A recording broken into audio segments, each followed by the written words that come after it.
প্রিয় বন্ধুরা, এই মুহূর্তে বিরাট বড় খবর। ভারতবর্ষ জুড়ে তথা পশ্চিমবঙ্গে চালু হয়ে গেল সিএএ অর্থাৎ সিটিজেনশিপ অ্যামেন্ডমেন্ট অ্যাক্ট।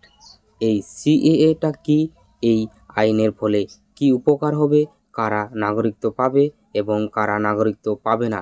মুসলিমদের কি হবে? কাদের নাগরিকত্ব দেওয়া হবে? বিস্তারিত জানাবো এই ভিডিওটির মাধ্যমে। তো জানতে আপনার ভিডিওটি প্রথম থেকে শেষ পর্যন্ত অবশ্যই দেখতে থাকুন এবং আমাদের এই চ্যানেল নতুন হলে চ্যানেলটিকে সাবস্ক্রাইব করে পাশে থাকা বেল আইকনটি অবশ্যই অল করে রাখবেন পরবর্তী লেটেস্ট আপডেট সবার আগে দেখার জন্য। তো চলুন বন্ধুরা দেখে নিই সিএএটা কি। নাগরিকত্ব সংশোধনী আইন সিএএ চালু হয়ে গেল ভারতে। জল্পনা ছিল সোমবার, তাই সত্যি করে নরেন্দ্র মোদী সরকার লোকসভা নির্বাচনের আগেই সিএএ কার্যকরের বিষয়ে বিজ্ঞপ্তি জারি করে দিল। এই সিএএ নিয়ে দেশবাসীর অনেকের কাছে এখনও ধারণা স্পষ্ট নয়। এক নজরে জেনে নেওয়া যাক সিএএ কি। 2014 সালে 31শে ডিসেম্বর পর্যন্ত পাকিস্তান, বাংলাদেশ এবং আফগানিস্তান থেকে ধর্মীয় কারণে নিপীড়নের জন্য এদেশে আসা শরণার্থীদের ভারতীয় নাগরিকত্ব দেওয়ার কথা বলা হয়েছে। ওই দেশগুলি থেকে হিন্দু, শিখ, জৈন, বৌদ্ধ, পার্সি এবং খ্রিস্টান সম্প্রদায় শরণার্থী নাগরিকত্বের প্রদানের বিষয়টি সিএএতে উল্লেখ করা হয়েছে। যদিও এই আইনে মুসলিম সম্প্রদায়ভুক্তদের কথা বলা হয়নি, অর্থাৎ ওই 6 সম্প্রদায় ছাড়া পাকিস্তান ও বাংলাদেশ, আফগানিস্তান বা অন্য কোনো দেশ থেকে আসা অন্য কোনো সম্প্রদায়ে শরণার্থীকে ভারতীয় নাগরিকত্ব দেওয়া হবে না।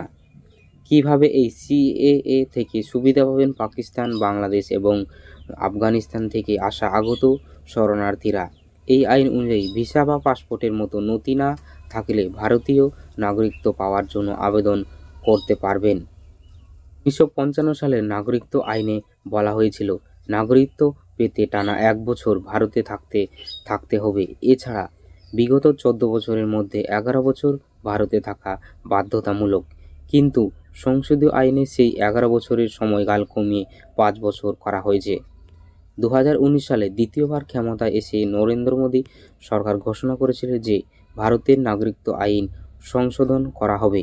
সেই মতোই সংসদীয় বিল আনে কেন্দ্র সরকার।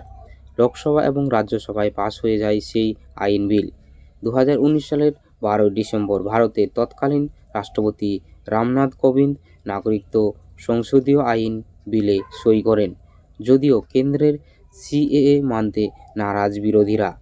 সিএএ কার্যকর করা নিয়ে দীর্ঘদিন কেন্দ্র সরকারের মধ্যে টালবাহানা চলছে। অন্যদিকে করোনার পর্বের আগেই থেকেই দেশে নানান প্রান্তে সিএএ বিরোধী আন্দোলন শুরু হয়। বিজেপি বিরোধী দলগুলি এই আন্দোলনের নেতৃত্ব ছিল। পশ্চিমবঙ্গের মতো বিরোধী শাসিত রাজ্যগুলি ধর্মীয় পরিচয়ের ভিত্তিতে সিএএ কার্যকরের বিরোধী। সিএএ নিয়ে কেন আপত্তি বিরোধীদের? উত্তর পূর্ব ভারত থেকে মূলত আপত্তি উঠেছিল সিএএ নিয়ে। অনেকেরই আশঙ্কা করছেন সিএএ কার্যকর হলে শরণার্থীদের ব্যাপক ভিড় বৃদ্ধি পাবে উত্তর পূর্ব ভারতের রাজ্যগুলিতে। তার ফলে ভাষাগত এবং সাংস্কৃতিকগত সমস্যা প্রকট হতে পারে। নিজেদের ভাষা এবং সংস্কৃতি রক্ষার স্বার্থেই অনেকে সিএএ বিরোধী আন্দোলনে সামিল হয়েছিলেন। পাশাপাশি আইনের মুসলিমদের বাদ দেওয়া নিয়েও প্রতিবাদের ঝড় ওঠে। শুধু তাই নয়, দক্ষিণ ভারতের সিএএ বিরোধিতার মূল কারণ কেননা তামিলদের উদ্বাস্তব বাদ দেওয়া হলো। সেই সঙ্গে সিএএ এর 6 এর ধারায় সাংবিধানিক বৈধতা নিয়ে প্রশ্ন উঠেছিল। সেই আইনে বলা হয়েছিল 1966 সালের 1 জানুয়ারি পর এবং 1971 সালের 25শে মার্চের আগে যারা অসমে এসেছেন এবং থেকে গিয়েছেন তাদের সকলকেই নাগরিকত্ব দেওয়া হবে। তা নিয়ে আপত্তি তোলেন আসামের আদিবাসী বাসিন্দারা। সিএএর প্রতিবাদে দেশ জুড়ে বিক্ষোভ এবং অশান্তিতে 83 জনের মৃত্যু হয়। দিল্লি, উত্তরপ্রদেশ, অসমের মতো বেশ কিছু রাজ্যে হিংসাত্মক ঘটনা ঘটে। সিএএ বাতিল আন্দোলনের অন্যতম প্রমুখ পশ্চিমবঙ্গের মুখ্যমন্ত্রী মমতা বন্দ্যোপাধ্যায়। তিনি বারংবারই সিএএ নিয়ে বিরোধিতা করে আসছেন। তার কথায় নাগরিকত্ব দেওয়া যদি কেন্দ্র সরকারের আসল লক্ষ্য হয় তবে নতুন আইনের প্রয়োজন কেন পড়বে? পাশাপাশি আইনের মুসলিমদের বাদ দেওয়া নিয়েও আপত্তি তার। মমতার কথায় এইভাবে নাগরিকত্ব কেড়ে নেওয়া হবে।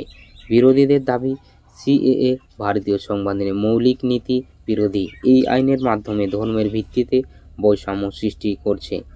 নেপাল, শ্রীলঙ্কা, মায়ানমারের মতো দেশগুলি কেন বাদ দেওয়া হলো তা নিয়ে প্রশ্ন উঠেছিল, যদিও মোদী সরকারের বিরোধী সব অভিযোগ নাকচ করে দিয়ে দাবি করেছে এই আইন চালু হলে কোনোভাবেই ভারতের কোনো নাগরিকের উপর প্রভাব ফেলবে না। তো বন্ধুরা, আশা করি বিষয়টি বুঝতে পেরেছেন যে গোটা দেশ জুড়ে চালু হয়ে গেল সিএএ, লাগু হয়ে গেল সিএএ। তো বন্ধুরা, আশা করি বিষয়টি বুঝতে পেরেছেন। ভিডিওটি ভালো লাগলে লাইক, কমেন্ট, শেয়ার, সাবস্ক্রাইব তো অবশ্যই ভুলবে না।